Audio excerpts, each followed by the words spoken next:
Hi friends, welcome back to our channel. ఈరోజు మనం మాట్లాడుకోబోయేది కార్తీక పౌర్ణమి గురించి. కార్తీక మాసంలో వచ్చే ఈ తిథికి ఎంతో ప్రత్యేకత ఉంది. ఇది శివకేశవులకు అత్యంత ప్రీతికరమైన రోజు. కార్తీక మాసమంతా చేసే పూజల ఫలితం ఒకెత్తైతే ఒక్క పౌర్ణమి రోజు చేసే పూజల ఫలితం మరొకెత్తు.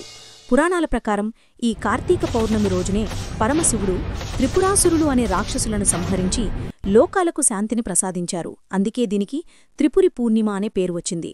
ఈరోజు ఏం చేయాలి? ఉదయాన్నే పవిత్ర నదులలో స్నానం చేయడం చాలా శ్రేష్టం. వీలు కానివారు ఇంట్లో అయినా తలస్నానం చేసి శుచిగా ఉండాలి.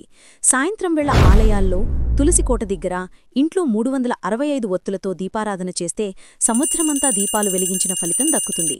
నదిలో అరటి దొప్పల్లో దీపాలు వదలడం పుణ్యప్రదం. శివాలయాల్లో రుద్ధాభిషేకం చేయించడం, ఇంట్లో సత్యనారాయణ స్వామి వ్రతం చేసుకోవడం వల్ల కోటి రెట్ల అధిక ఫలితం లభిస్తుంది. శక్తిమేరకు అన్నదానం, వస్త్రదానం చేయడం వలన జన్మాంతర పాపాలు తొలగిపోతాయని విశ్వాసం. సో ఫ్రెండ్స్, మీరు కూడా ఈ కార్తీక పౌర్ణమి రోజు భక్తి శ్రద్ధలతో పూజలు చేసి శివకేశవుల అనుగ్రహం పొందండి. ఈ వీడియో నచ్చితే లైక్ చేయండి, మీ ఫ్రెండ్స్కి షేర్ చేయండి మరియు మన ఛానల్ని సబ్స్క్రైబ్ చేసుకోవడం అస్సలు మర్చిపోకండి.